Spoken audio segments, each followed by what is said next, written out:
Hello there, this is James Oscroft, known as Anti-Semite, and as Alexandria Ocasio-Cortez, the most well-known member of the squad of female Congress members of colour that Trump and his how dare you call us fascist supporters have now targeted as Hillary and Obama put together, recently pointed out in a tweet, regardless of who was and who wasn't and what threat they actually posed, the fear-mongering buzzword communist was used for decades on both sides of the Atlantic to demonise and condemn anyone who fought for democracy and civil and economic rights and justice, along with calling for an end to imperialist warmongering, defending human rights, and all of the other dirty lefty commie Jew fag pinko socialist feminazi SJW principles that threatened the emotional comfort, privilege and entitlement of real Americans and so forth, meaning God-fearing straight white and cisgendered men, along with the token supporters who they declared to be one of the good ones,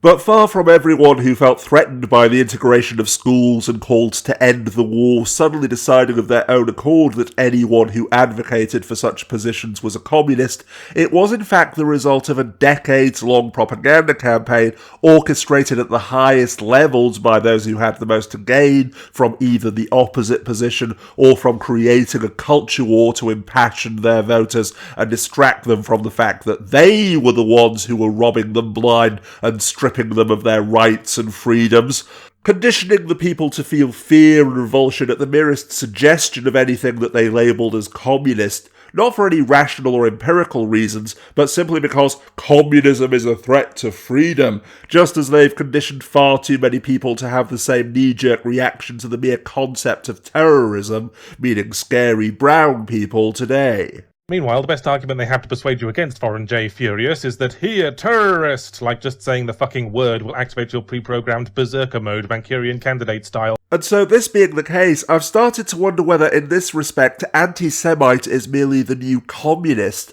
with the goal of the smear campaigns against those who are a threat to the neoliberal establishment because they advocate civil and economic rights, social justice, an end to warmongering, imperialism and so forth on both sides of the Atlantic being exactly the same, i.e. conditioning voters to feel fear and revulsion at any mention of Jeremy Corbyn and the Labour Party here in the UK and the Squad in the United States, along with anyone else who they label as being anti-Semitic, so that at best people are reluctant to listen to or trust them, and at worst they actively take part in the demonisation and are desperate to destroy this existential threat to the status quo, because in case you're still labouring under the fairy tale delusion that all accusations of anti-Semitism in the political arena are made in good faith and are not at all exaggerated or exploited for political gain, that it's simply an unfortunate reality that anyone who campaigns against the bigoted, oppressive and warmongering establishments of their own countries is an anti-Semite,